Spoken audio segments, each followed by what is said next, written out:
Hi kaibigan! Alam mo ba, isa sa pinakakaraniwang pagkakamali ng mga tao sa pag-ibig ay ang sobrang paghahabol. Yung tipong kahit hindi ka na pinapansin, kahit halata nang wala na siyang interes, patuloy ka pa ring sumusunod, tumatawag, o nagpaparamdam.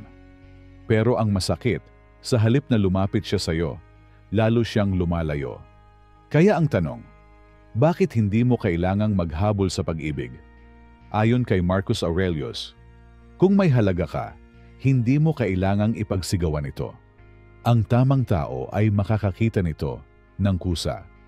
Sa video na ito, tatalakayin natin ang 10 malalim na dahilan kung bakit hindi mo dapat habulin ang isang tao pagdating sa pag-ibig.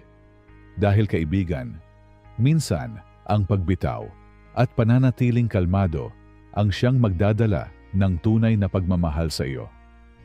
Pero bago tayo magsimula, kung bago ka sa channel na ito kaibigan, nais kong i-comment mo sa baba kung nasa ang lugar ka habang pinapanood mo itong video.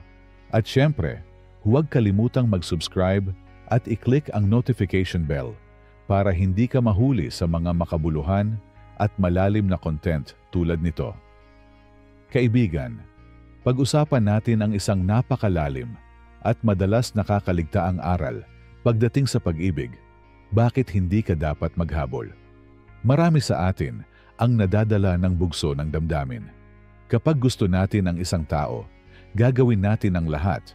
Magpapakita araw-araw, magpaparamdam ng sobra, magpapakababa para lang mapansin. Pero kaibigan, may isang katotohanan. Kapag ikaw ay sobrang humahabol, hindi na pagmamahal ang ipinapakita mo, kundi kawalan ng tiwala sa sarili.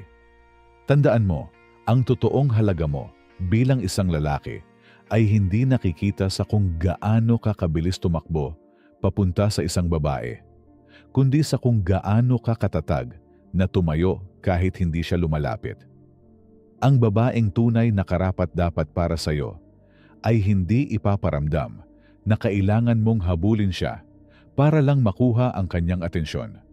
Kapag humahabol ka ng sobra, nawawala ang balanse, ikaw ang nauubos, siya ang nasasanay na ikaw ang laging gagawa ng paraan. At sa huli, hindi respeto ang matatanggap mo, kundi awa. Sa pag-ibig, kaibigan, hindi ito karera. Hindi mo kailangang patunayan ang sarili mo sa pamamagitan ng pagtakbo patungo sa kanya. Ang kailangan mo ay ipakita na marunong kang maghintay, marunong kang magpahalaga sa sarili, at higit sa lahat, may dignidad kang hindi kayang bilhin o bastusin ng kahit sino. Kaya ngayon kaibigan, narito ang mga reasons kung bakit mas hindi ka dapat maghabol pagdating sa pag-ibig. Reason 1, ang habol ay tanda ng desperasyon. Kapag habol ka ng habol, nagmumukha kang desperado. At ang desperasyon ay hindi ka akit-akit. Ito ay nakakabawas ng halaga. Sabi ni Marcus Aurelius, ang taong marunong maghintay ay higit na malakas kaysa sa taong nagmamadali.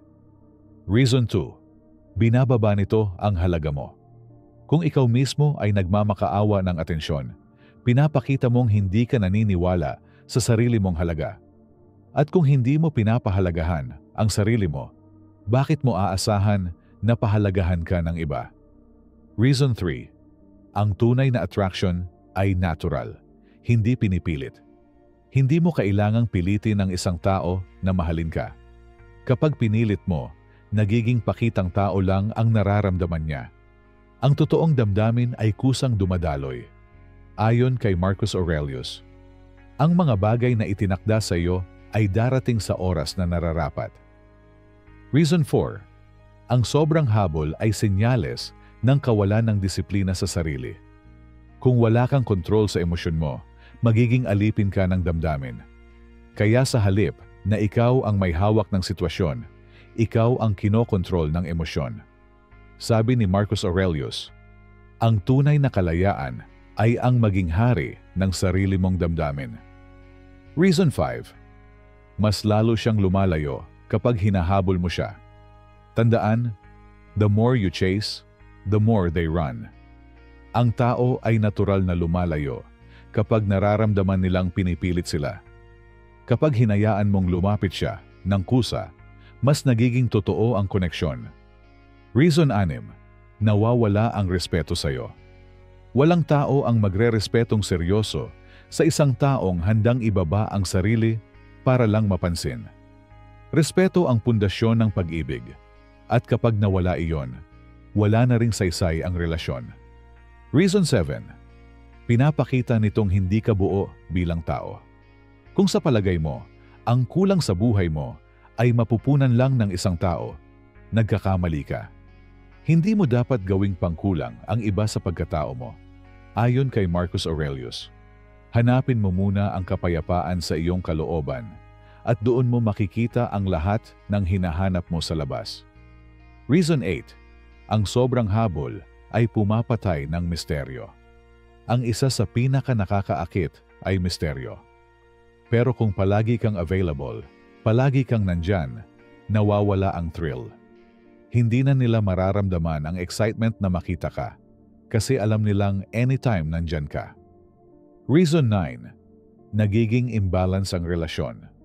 Ang malusog na relasyon ay give and take.